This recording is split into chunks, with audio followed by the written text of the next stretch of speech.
Hola, ¿cómo están? Bienvenidos a un episodio más de El Legado de Siena. Nos da muchísimo gusto saludarlos y, por supuesto, darles la bienvenida a un episodio muy especial que tenemos y que hemos preparado para ustedes el día de hoy. Queremos presentarles un tema que cada vez toma más relevancia porque lamentablemente vemos atacados los derechos por todos lados. Entonces, pues el día de hoy vamos a hablar justamente de qué hemos hecho como sociedad para levantar la mano, para alzar la voz y decir que no estamos de acuerdo en estos temas cuando se quieren violar nuestros propios derechos. Hola, Dania, te saludo, ¿cómo estás?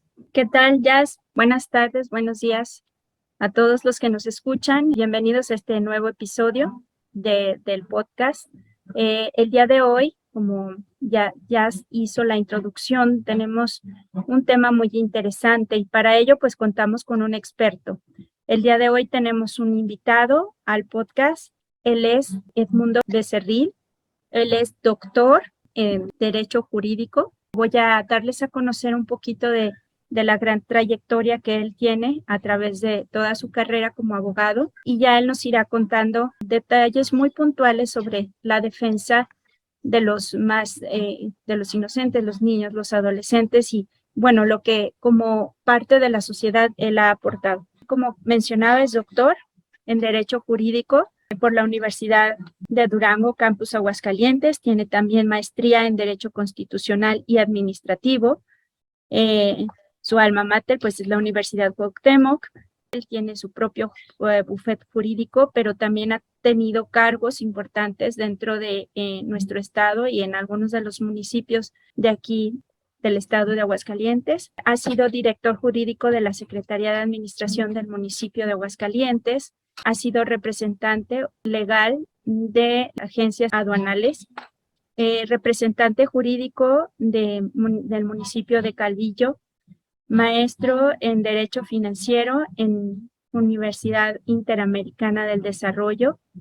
Tiene algunas otras cátedras en la Universidad Bonaterra, también en la misma Universidad de Durango, Campus Aguascalientes. Bueno, con esta muy breve parte de su gran currículum y de toda la experiencia que él nos pueda compartir, pues podríamos dar inicio a esta charla en donde en un primer momento Edmundo nos estará contando pues su experiencia, ¿no? Cómo llegar a este punto donde como sociedad, como miembro de la sociedad, él se lanza a aportar y a poner su granito de arena o su gran ayuda a estas situaciones que se van presentando, sobre todo en la parte jurídica, en la parte constitucional, en ciertos detalles que él ya nos platicará.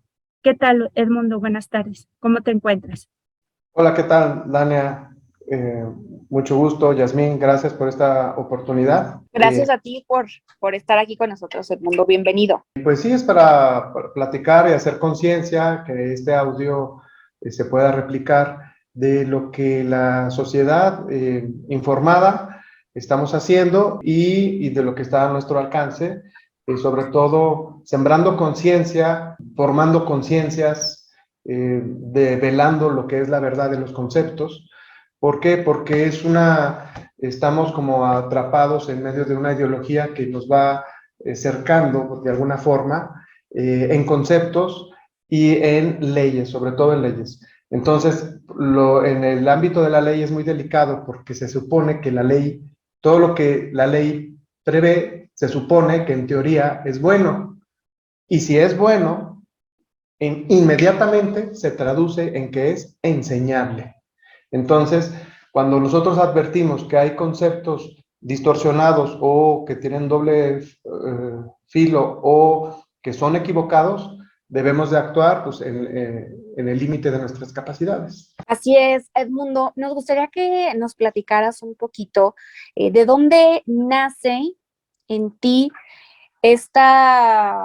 pues estas ganas de defender la vida, de defender los derechos. Tú eres abogado, pero pues bueno, abogados hay muchos, pero sí, abogados que defiendan la verdad, que defiendan la vida, que defiendan las libertades, pues eso sí, no son muchos. Entonces, ¿nos podrías platicar un poquito de esto? Si por esta razón fue que te decidiste a estudiar Derecho, si fue durante la carrera, si fue después. Tú platícanos, por favor. Mira, en mi familia, mi papá es abogado, mis primos son abogados, hay una tradición jurídica.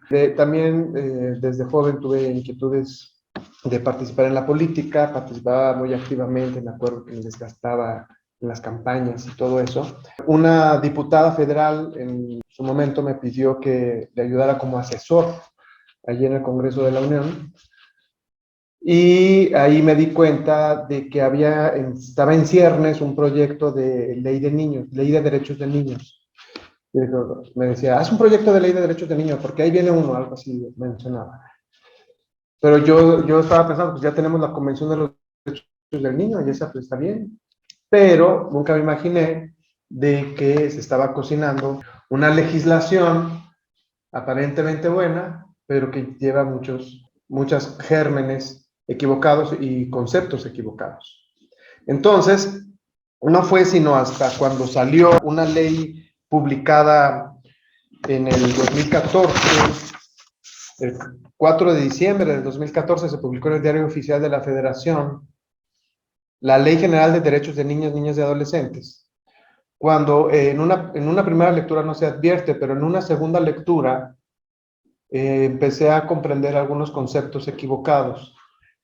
Y la estrategia del proponente, bueno, del legislador, es revolver conceptos aceptables con inaceptables para encubrir palabras claves y de esta manera sembrar la confusión y la degradación de la sociedad.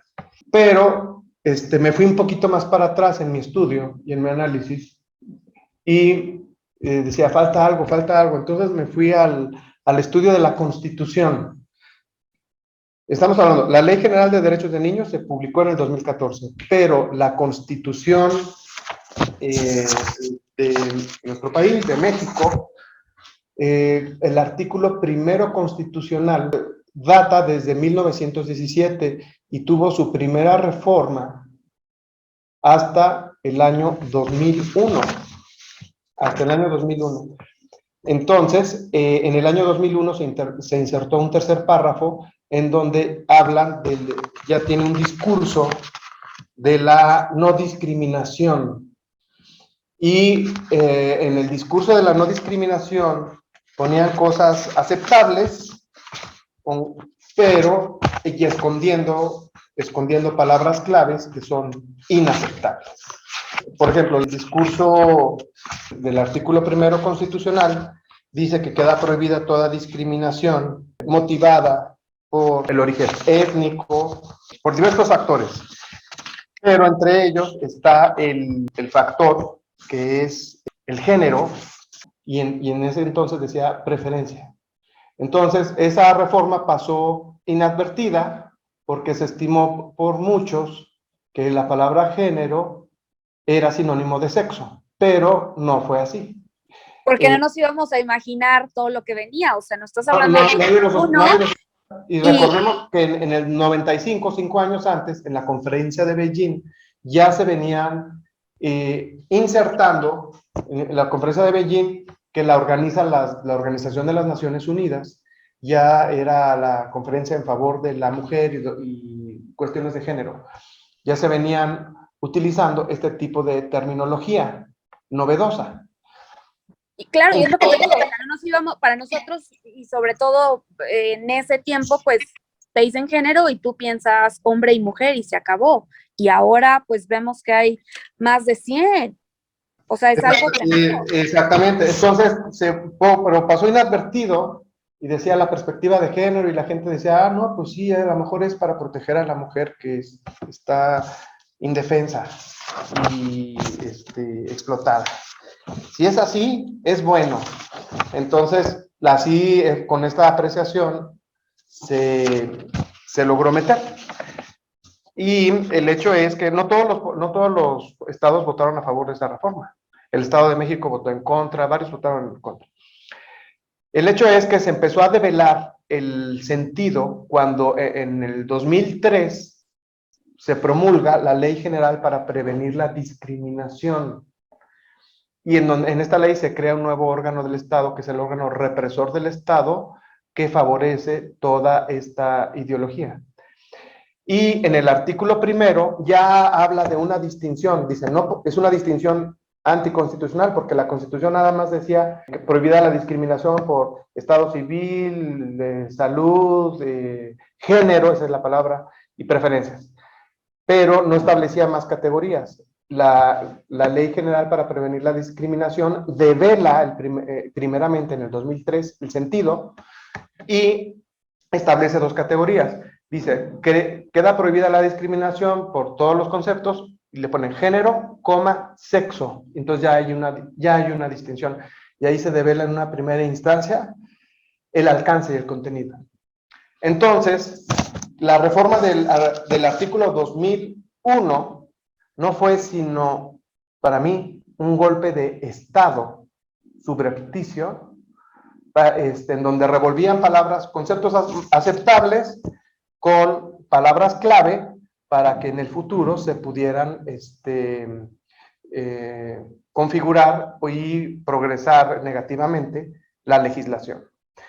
Entonces sorprendieron a la nación mexicana, pero bueno, ya develamos. Entonces, cuando sale a la luz en el 2014 la Ley General de Derechos de Niños y Adolescentes, cuando me pongo a estudiar estos antecedentes que he mencionado y veo que digo, aquí hay un error y esto implica una agenda ideológica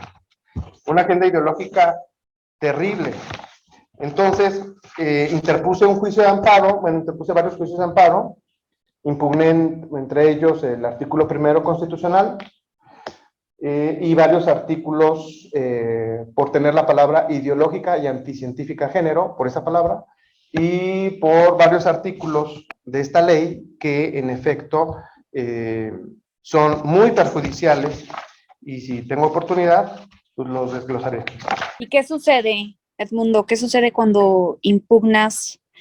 Y pues sí, lo que yo decía al principio del programa, o sea, realmente no es común encontrar quien levante la mano y digan, hey, aquí hay algo más, y no nada más lo digas, sino que realmente lo hagas legalmente. Entonces, platícanos un poquito qué sucede después de esto. Bueno, sí, entonces mira, impugné esta ley porque creo que es totalmente injusto que se abuse de los niños y pretendan revertir o perjudicar a la sociedad. De hecho, las antiguas políticas, por ejemplo, de que los niños usen falda en las escuelas, cuando lo dijo Claudia Sheinbaum en la Ciudad de México, no fue casual, es parte de lo mismo, es hacer que un niño se sienta niña y una niña se sienta niño. O sea, es una cuestión ideológica y perversa. ¿Por qué? Porque el Estado debe de tener una perspectiva científica, o sea, y basarse en la biología, en el código genético cromosómico. Entonces, interpuse el juicio de amparo. En este argumenté que aunque la ley reglamentaria de la ley de amparo había especificado la prohibición de la procedencia contra artículos constitucionales,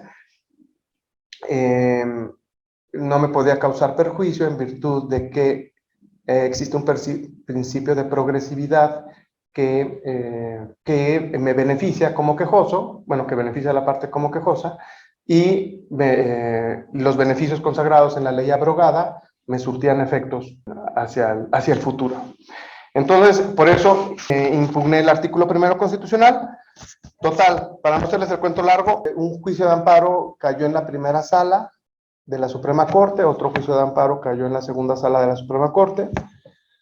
Más o menos platiqué con los proyectistas, vi que pues, la primera sala fue la más ideologizada, me fui con la segunda, y el juicio de amparo conoció la Suprema Corte, pero resolvió en contra. Eso sí, todos los pies de página de su sentencia salían puras referencias a comités de la ONU, ni siquiera leyes, a comités de las Naciones Unidas. eran sus pies de página. Y bueno, ¿por qué es injusta? ¿Por qué es injusta esta ley? Bueno, porque la palabra género, la definición de la palabra género, se encuentra en los libros de texto de secundaria, los que yo encontré, y dice así: el género no se limita a tu sexo físico, incluye el aspecto psicológico de pertenecer a uno de los dos, hombre o mujer. Esto se traduce en pocas palabras, que si te tocó ser mujer, fíjense, si te tocó ser mujer, es un accidente del cual te puedes liberar y puedes aspirar a ser lo opuesto. O sea, están enseñando una mentira en los libros de texto. ¿Por qué? Porque ese es el género. Y dice así, la mentira central de la ideología de género, así dice el libro de texto. La sexualidad es una construcción cultural. Entonces, a contrario sensu, si cambia la cultura, entonces cambia tu sexualidad o tu sexo. A contrario sensu, es una mentira. Y después dice, el género no se limita a las características físicas que distinguen hombres y mujeres. El género también incluye el aspecto psicológico de pertenecer a uno de los dos. Entonces, aquí ya con esto se abre la puerta, como la imaginación es infinita, a que si yo me imagino ser planta, yo me voy a inventar el sexo plantífero y me deberán tratar como planta. Si no, van a herir mis más hondos sentimientos y los voy a acusar ante la CONAPRED si se oponen. Entonces, cómo la locura, vemos cómo la patología se legaliza, y hay de aquel que se oponga, porque será sujeto ante un proceso, ya sea ante la CONAPRED o ante alguna instancia judicial. Lo malo es que los jueces y los ministros de la Corte están muy alineados a esta perspectiva de género, que la perspectiva de género no se traduce en sino más que obligarte a mentir. Es obligarte a mentir. Esto es una injusticia, pero un niño, un adolescente, no se va a poder a rebatir con el maestro todos estos conceptos equivocados. Considera pues que es una traición a la patria. Entonces tenemos las premisas verdaderas. La premisa verdadera es que la identidad sexual la da la naturaleza y el código genético y la biología. La premisa falsa es que la identidad sexual lo da lo que te imagines que eres o lo que diga la sociedad o la cultura que eres. Esa es la premisa falsa. La premisa verdadera es: te debes de sentir orgulloso y feliz de tu identidad sexual y tu código genético.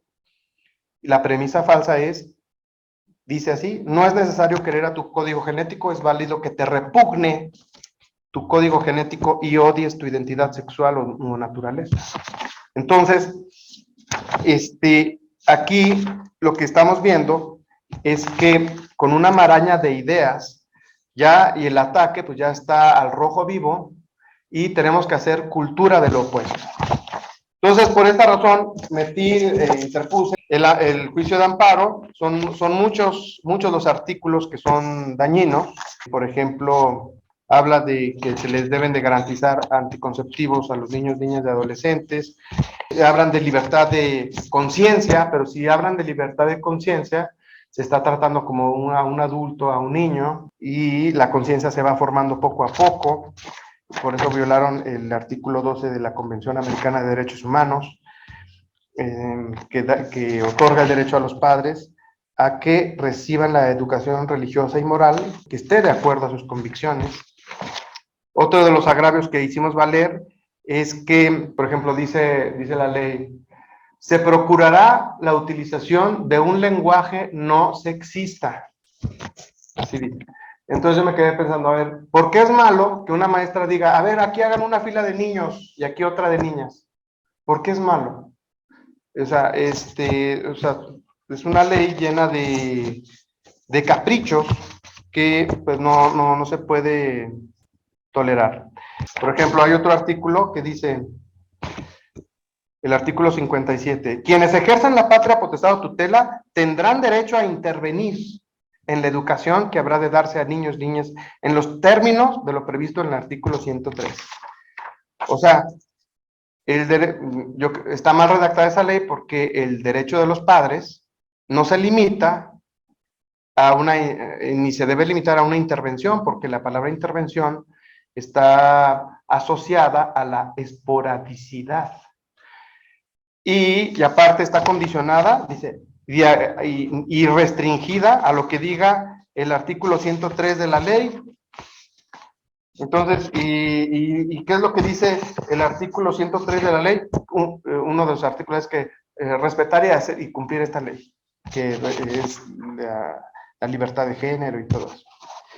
Esta ley, considero que también es negativa porque ponen a los niños como mayores de edad, dicen los niños, niñas y adolescentes no podrán ser discriminados por ejercer su libertad de convicciones éticas, pensamiento y conciencia, pero en otro artículo le ponen que tienen derecho al internet de banda ancha, y en otro artículo le ponen, tienen derecho a la intimidad. A ver, entonces, no se necesita ser muy inteligente para saber que va a salir de intimidad, internet y libertad de conciencia, ¿verdad? Entonces, están, como se llama, tratando a los niños, facilitando que se puedan acceder a contenidos indebidos. Recordemos que en el internet pues están todos los contenidos indebidos, ¿verdad? Están muchas cosas buenas, pero muchas cosas negativas también. Incluso eso, el mundo hasta se podría interpretar como un poquito abrir la puerta a la pedofilia, ¿no? Porque si hablas de libertad de conciencia y quieres tratar a un niño como un adulto, como si fuese un adulto, con esa capacidad de decidir, y también le dejas la puerta ahí, una rendijita para que también pueda decidir sobre incluso la propia intimidad, pues se pudiera abrir incluso, pues si todo empezó por la palabra género, imagínate ahora con estas palabras tan enormes, qué es lo que nos esperaría, ¿no?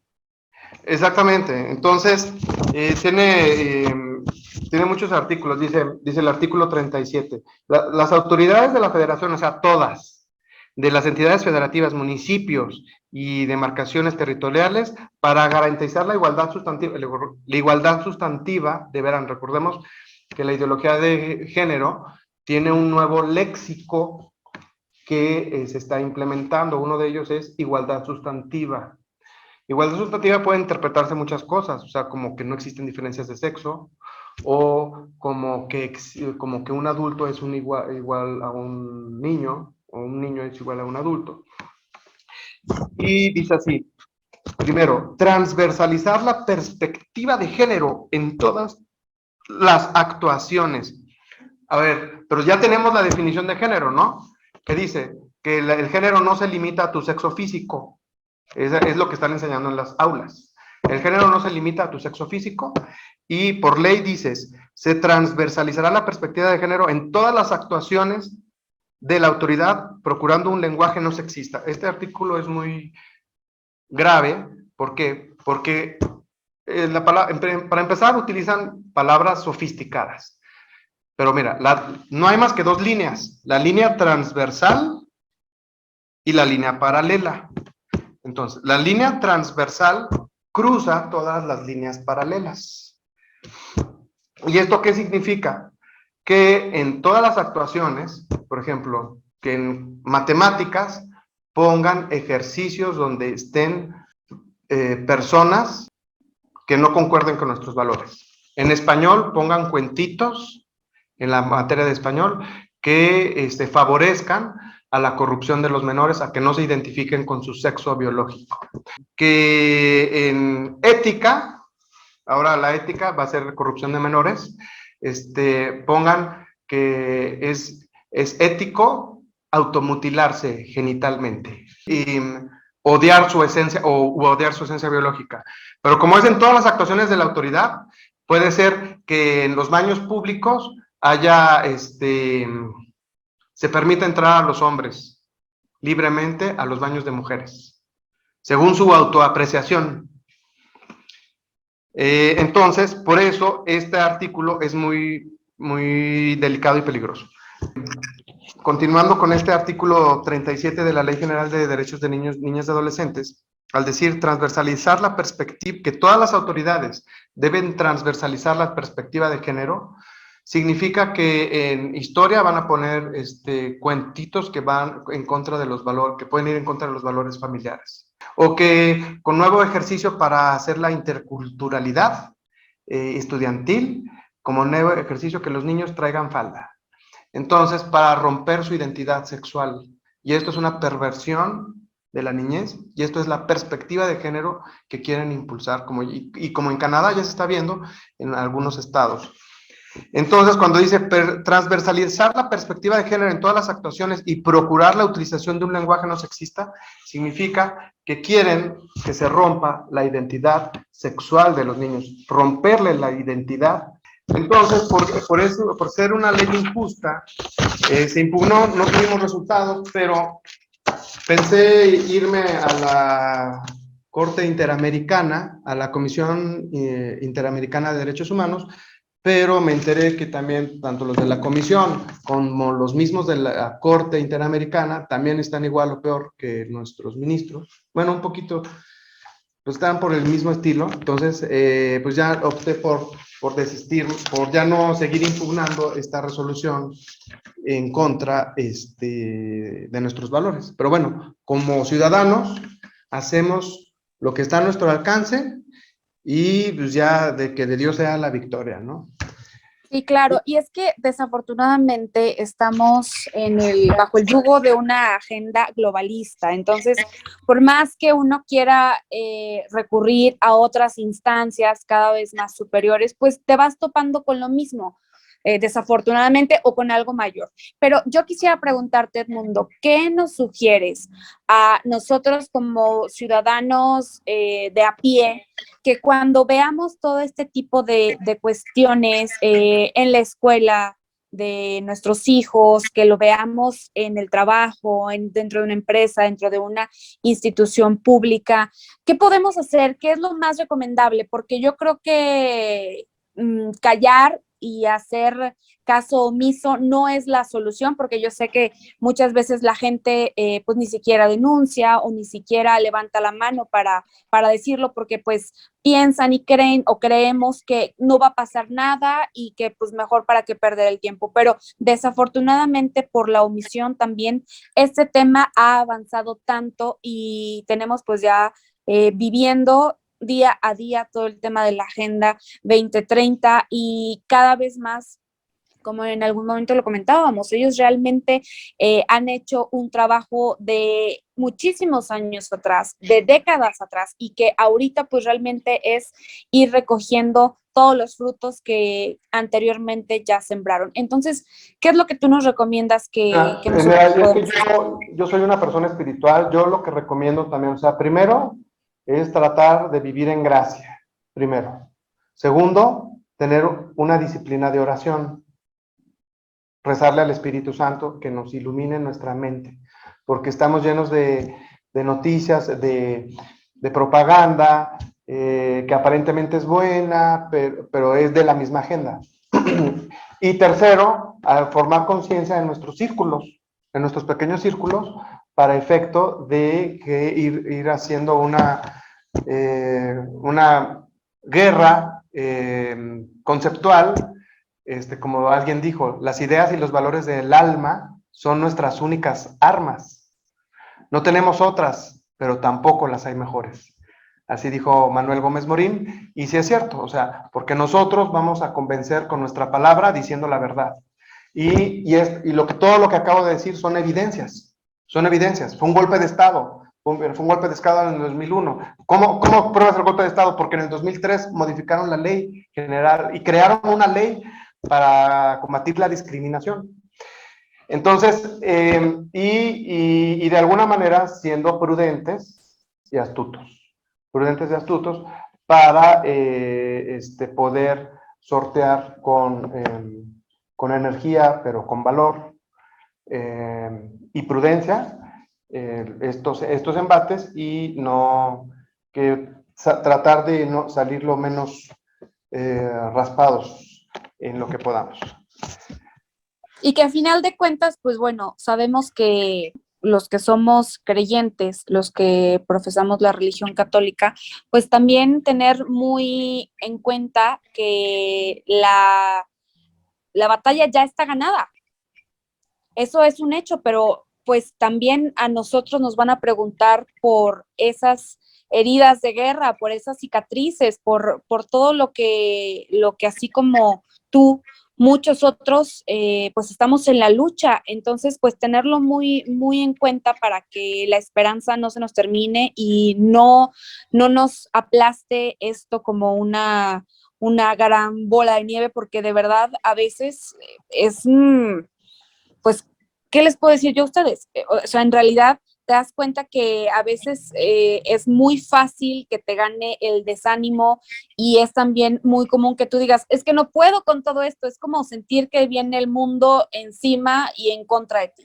Entonces, yo creo que es muy importante lo que has dicho primeramente, que estar en estado de gracia es algo muy importante y fundamental para que nosotros podamos tener la mirada fija en que hay esperanza y que pues esta victoria, como pues ya lo sabemos, pues está ganada, porque a alguien muy importante hace más de 2000 años, pues ya vino a vencer y venció. Entonces, pues a nosotros nos toca estar en medio de la batalla. Exactamente, exactamente. Entonces, pues mira, si lo tomamos con una perspectiva real, pues mira, esta vida es muy corta y debemos de hacer lo que está a nuestro alcance, poner las iniciativas que tengamos, pues ponerles muchas ganas, participar, pero pues dejarlo el resultado pues en las manos de Dios y ya si se logra algún éxito, pues qué bueno. Y si no, pues por lo menos hacer conciencia. Por ejemplo, este programa es algo que está a nuestro alcance y que puede dar luces a quienes nos puedan escuchar, ¿verdad? Claro, esa es la intención. Y bueno, volviendo un poco al tema de esta batalla jurídica que tú has dado, Edmundo, tenemos también aquí algo con lo que quisiéramos cerrar el episodio del día de hoy y que es también algo muy importante que en su momento presentaste una denuncia contra 4 ministros de la Suprema Corte, ahí nada más, ¿verdad? Sí, Un juicio político del mundo. no sé si podamos hablar del juicio político de las dos denuncias del juicio político. Si quieres, entonces eso lo hacemos en otro episodio y ahorita, Dania, si tú quieres como intervenir en esta parte de lo que estábamos comentando de pues que estamos en medio de la batalla, como para que con estos comentarios finales podamos cerrar. Bueno, reafirmando simplemente y ya de manera breve lo que ustedes han hablado, han platicado, es bastante importante. Yo creo que estos 3 puntos que nos has mencionado, el mundo, la gracia, la disciplina en la oración y el ir haciendo esos pequeños grupos, yo creo que eso fue la estrategia, ¿verdad? Al final de cuentas, que ahora toda esta agenda de ideología fue haciendo, ¿no? Pequeños grupos convenciendo a poquitos, hasta hacer una masa gigante.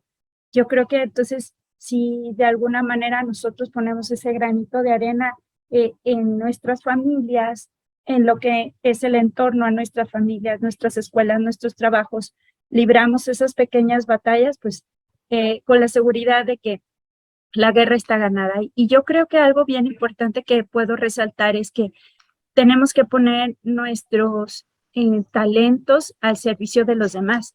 Por ejemplo, tenemos tu testimonio ya, Edmundo, donde sí, eres una persona, eres parte de la sociedad, etcétera, pero tu talento, tu profesión, no nada más la has dedicado pues para, no sé, obtener un reconocimiento por ayudar en algún juicio a alguna otra persona, sino esos conocimientos que tú ya tienes y esos pequeños detalles que tú has notado, los has sabido trabajar con tus talentos, con tu inteligencia, pero sobre todo en este caso ejerciendo tu profesión. Entonces, pues podría ser la invitación a muchos otros, ¿no? Tú en qué profesión te estás desenvolviendo, tú cómo puedes aportar, poner ese granito de arena para que esté a favor de los niños, a favor de una sana educación, a favor de los valores. Y bueno, es la invitación a todos aquellos que nos escuchen, ahí donde estás en tu propio campo de batalla, ¿qué puedes hacer, no? No sé si tú, para cerrar el mundo, nos quisieras compartir algún pensamiento más sobre este episodio y bueno, sin dejar invitarte para un siguiente episodio y continuar hablando de otros temas interesantes. Sí, muchas gracias. Sí, de hecho, pues yo quisiera cerrar de que para la ideología de género no existe la moral en los actos sexuales y entiende equivocadamente a los derechos humanos como el fomento de la anarquía moral. Para ellos, eso es derecho humano, ser el anarquismo moral y la destrucción del ser humano. Pero esto es totalmente antiético. Antiético, va en contra de la verdad, de la razón y de lo que debe de ser. Nosotros, pues de alguna manera nos tocó el honor de vivir en esta época y gracias a Dios, pues estamos haciendo lo que está a nuestro alcance. Y nada más estar tranquilos y con la conciencia de que hicimos o tratamos de hacer algo o participamos en algo que esté a nuestro alcance. Con la conciencia tranquila y pues bueno, pues gracias por esta oportunidad y espero poderlas ver en otra entrevista más adelante.